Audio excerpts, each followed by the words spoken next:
नमस्कार दोस्तों।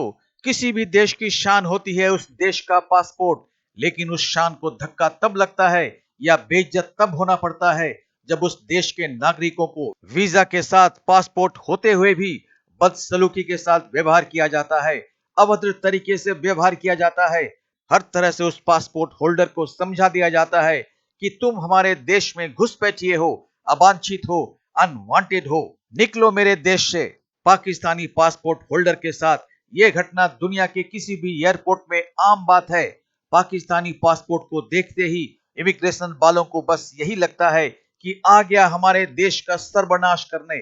वहीं इंडियन पासपोर्ट होल्डर को किसी भी तरह की दिक्कतों का सामना आम तौर पर नहीं करना पड़ता है। इसी विषय पर पाक रिएक्शन चैनल मजिस्को रिएक्शन का एक वीडियो देखते हैं। इसमें का ओरिजिनल वीडियो किसका है इसकी जानकारी मुझे नहीं है, तो मिलते हैं वीडियो के अंत में। अगर आपका दिल करे तो सब्सक्राइब और लाइक करके कमेंट में लिख दे जय हिंद। के ऊपर कतरी कस्टम ने मेरे साथ जो सलूक किया, जो ह्यूमिलेट किया, जो कह लीजिए बेइज्जती की, वह हैसियते इंसान, वो मेरे लिए नाकाबिले फरामोश है। और जो अभी तक मुझे नहीं भूलती, मेरे साथ एयरपोर्ट पे इस तरह का सलूक क्यों किया गया। और मैं कोई रॉयल फैमिली से बिलोंग नहीं करता, मैं कोई बहुत कोई वीवीआईपी नहीं हूँ, लेकिन मैं एक आम इंसान हूँ। और एक आम इंसान इज़्ज़त का हमेशा से वो हकदार है कि उसे वो जहाँ भी जाए तो उसको इसकी इंसल्ट नहीं कर सकता। तो मैं इसी तनाजुर में अपने आप को देखता हूँ। मैं एक सयाह हूँ जो दुनिया के मुल्कों में जाता हूँ। हुआ ये कि मैं जब दोहा एयरपोर्ट पे पहुंचा तो पहले तो वीज़े के मसाइल थे, दोबारा हम डिस्कस नहीं कर रहे। तो वो जनाब अली वीज़ा तो मिल गया, जो रूल्स थे उसको फॉलो करना चाहिए था, मैंने किया, वो मुझे मिल गया। उसके बाद मैं एयरपोर्ट से निकला हूँ, सिक्योरिटी चेक इन वगैरह वो सब, यानी सामान वगैरह वो सब ले लिया, बाहर निकल आया।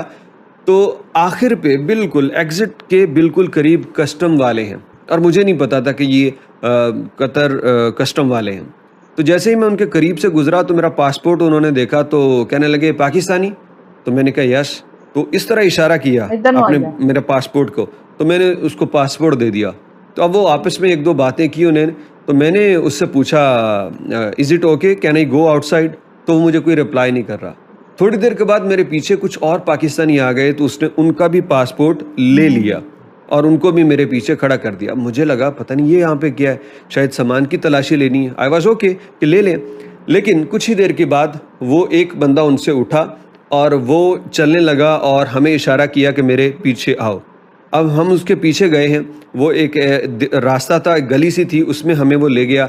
और मैं उस रास्ते में जाते हुए पूछ रहा हूँ कि दरवाज़ा एग्ज़िट तो इधर है, ये हमें इधर लेके जा रहा है। तो मैंने उससे पूछा कि sir everything is okay, is there any problem.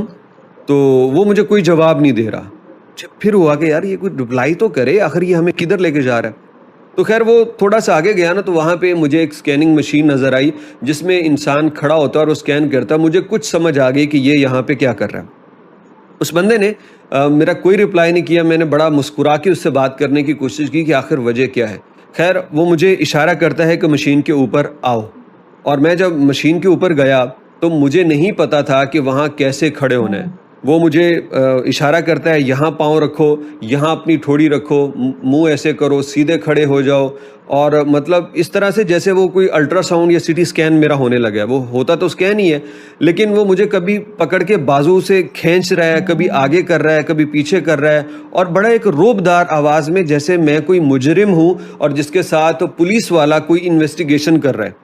तो मुझे कुछ समझ नहीं आ रही थी। मैं पहले ही एक मेंटली बड़ा शॉक था पीछे, जो वीज़े पे प्रॉब्लम हुई। तो मैं खैर चुप करके ना मुस्कुरा के उससे बात करने की कोशिश करता रहा। और मुझे वो वहाँ पे खड़ा करके ना मुख्तलिफ उसने एक तरतीब से खड़ा करने के बाद कहता डोंट मूव, डोंट मूव। और बाकी वाले जो जितने भी थे ना, तो उनको वो शख्स कहता है कि लुक, देखो इधर। और उसके बाद वो कहता है कि सेम तुमने भी ऐसा करना है जैसे ये बंदा कर रहा है। तो मैं वहाँ पे खड़ा रहा और उसने वो मूव करती है जो मशीन है, वो एक दफ़ा मूव हुई, फिर दूसरी दफ़ा मूव हुई। मुझे पता चला कि ये मेरा पेट वगैरह स्कैन कर रहा है। अब उसके बाद मुझे नहीं पता था कि मुझे अब चले जाना, क्योंकि मशीन रुक गई। अब उसकी कोई आवाज़ नहीं आई, तो मैं वहाँ पे बिल्कुल वैसे खड़ा हूँ। और इसमें भी मुझे कुछ सेकंड गुजर गए और मैं मतलब वो सांस भी नहीं ले रहा वहाँ पे ना अच्छी तरह, मतलब आराम आराम से, जैसे मेरा कोई एक्सरे हो रहा है यहाँ पे। तो फिर एकदम वो बड़ी सख्ती से मुझे आके कहता है गो। तो मैंने उससे कहा sorry I didn't here you, मैंने आपको सुना नहीं, पहले हो सकता आपने कहा हो। जिस तरह वो गुस्से से कह रहा है कि जैसे मैं गलती कर रहा हूँ यहाँ पे खड़े होकर। उसके बाद उसने वो मेरा पासपोर्ट मुझे देखे बगैर दिया। तो वो जो एक तासुरात थे ना, मैंने तो कतर को ये सोचा ही नहीं था कि वो जिस तरह से मुझे पकड़ के खींच के कभी आगे कभी पीछे, जैसे मैं यार कोई मुजरिम हूँ, जैसे मैं कोई मंशियात फरोश हूँ जिसके साथ इस तरह का सलूक किया जा रहा है। ठीक है एयरपोर्ट की ड्यूटी है, लेकिन अगर कुछ किसी बंदे ने नहीं किया तो वो इज्जत का तो हकदार है ना, कि उसे इज्जत से आप कहेंगे सर आप इस तरफ हमारे साथ चलिए, हमें आपको चेक करना है, दैट्स ओके, उनकी ड्यूटी है। लेकिन मुझे फिर ये था कि यार हमारे पाकिस्तानी पासपोर्ट का जो हाल है, कहीं ना कहीं तो ये जस्टिफाइएबल है कि हमारे साथ ऐसा होता है, भाई कोई नई चीज़ नहीं है। खैर मैं वो दिल पे पत्थर रख के ना उसको बर्दाश्त करके फिर एयरपोर्ट पे दोस्त लेने आए हुए थे, उनके साथ मैं चला गया। और मैं दोहा के अंदर था। मुझे दूसरे दिन वहाँ पे एक साहिब मिले जो कि दोहा के अंदर रहते हैं, और उनके गालबन कोई दोस्त हैं जो कि पुलिस में इंटेलिजेंस में होते हैं। तो उनकी तवस्सुत से मुझे इस बात का पता चला। वो कहने लगे बातों बातों में, क्या दिल भाई आपको पता है कि यहाँ पे क्या हुआ? मैंने कहा क्या? कहने लगे कि एक दो हमारे पाकिस्तानी आए हैं, और जिस तरह भीख में एक हमारे तबके का नाम है, उसी तरह मंशियात फरोशी में दूसरा हमारी एक कौम है उसका नाम है। तो मैं नाम नहीं लेता, फिर वो बात किसी और तरफ चली जाती है। कहने लगे दो बंदे आए हमारे पाकिस्तान से, अब उनमें से एक बंदे को पुलिस ने पकड़ के ऐसे ही वो स्कैन की तरफ गए। अब जैसे ही उस पर शक पड़ गया ना कि इसकी हालत थोड़ी ठीक नहीं है, उसको स्कैन किया तो उसका पूरा पेट जो है वो कैप्सूल से भरा हुआ था। मंशियात लेके आया पेट में छुपा के, पता नहीं वो निगलते हैं या क्या करते हैं। वो बंदा पकड़ा गया, उससे इन्वेस्टिगेशन की गई, सख्ती की गई। तो उसने बताया कि असल में हम दो लोग आए हैं, एक बंदा निकल गया है और दूसरा मैं जिसे आपने पकड़ लिया है। तो इस पे कहता है कि बहुत हलचल मची हुई है, इदारे भरपूर कोशिश कर रहे हैं कि वो जो बंदा एयरपोर्ट से निकल गया है उसको कैसे पकड़ें, उसको पकड़ने। मतलब ये वो बात है जो मुझे एक बंदे के तवस्सुत से इसलिए पता चली कि ये वाकया मेरे आने से 2 दिन पहले हो चुका है। तो फिर वो मेरे जहन में पूरी, फिर मैंने उसे बताया कि भाई अच्छा ये बात है तो मेरे साथ एयरपोर्ट पे यूँ हुआ। तो उन्होंने अफसोस का इजहार किया कि नहीं, इस तरह रूड बिहेवियर के साथ नहीं होना चाहिए। खैर चेकिंग तो कोई मसला नहीं है, उनका राइट बनता है, उनकी ड्यूटी है, वो करेंगे। लेकिन मुझे फिर जाके कुछ एहसास हुआ कि भाई साहब वो हमारे ही दो कोई मेहरबान पाकिस्तानी थे, मेहरबान ही कहूँगा मैं, उनको क्या कहूँ। तो वो दो पाकिस्तानी थे जिन्होंने आके यहाँ पे हमारे लिए रास्ते जो हैं वो साफ कर दिए। अराइवल फिलीपींस का फ्री ऑफ कॉस्ट वीजा मेरे को मिल गया है 15 दिन का। फिलीपींस का visa free.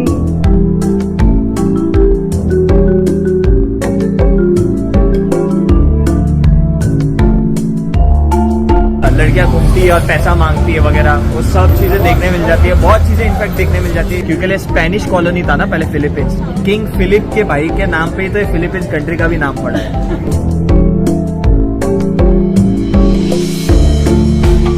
Without visa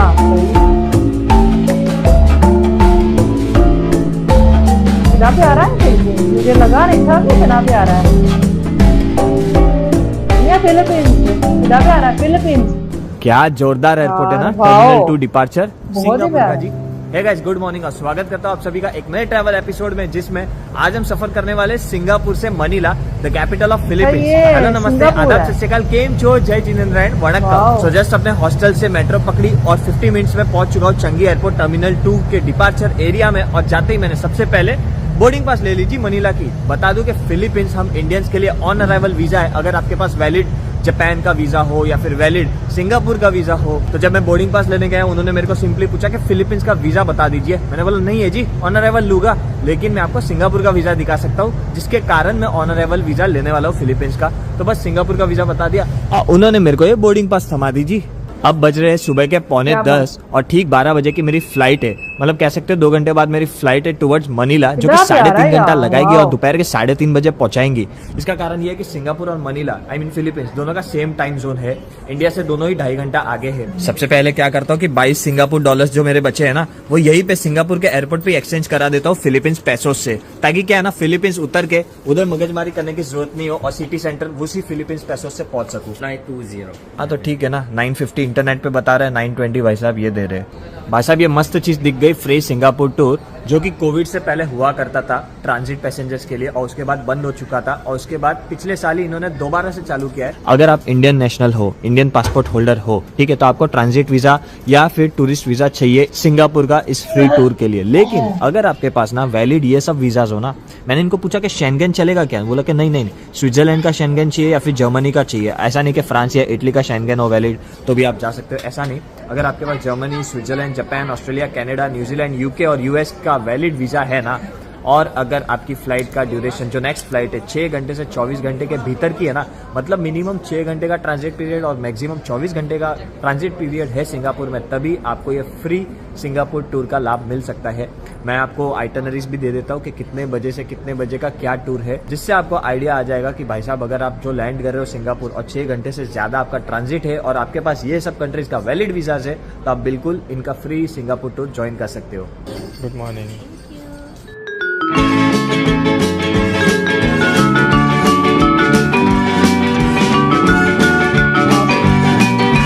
actually सही है बस।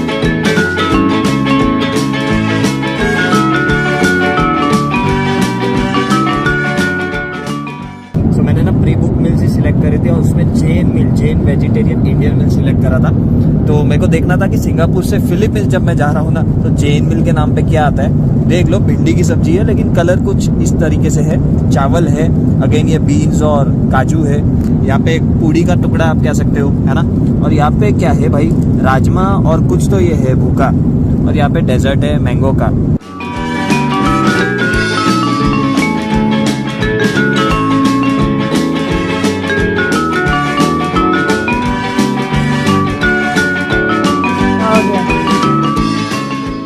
ऑल राइट दोस्तों, तो ये हम पहुंच चुके हैं Manila, the capital of Philippines, और इमिग्रेशन वगैरह भी हो गया, बैगेज भी ले लिया और एयरपोर्ट के भी बाहर आ गए हैं। यहाँ से जुगाड़ करेंगे कि कैसे अपन सस्ते में या फिर आराम तरीके से मकाटी यानी कि सेंट्रल ऑफ मनीला में पहुंचा जाए, जो कि हार्डली 10 से 11 किलोमीटर होगा। एनीवेज, इमिग्रेशन की बात करूं, सिर्फ 2 सवाल पूछे गए कि भाई साहब आप क्यों आए हो और कितने दिन के लिए आए हो, बस दैट्स इट। और उसके अलावा वीजा भी पूछा गया। मैंने कहा कि ये लो सिंगापुर का वीजा।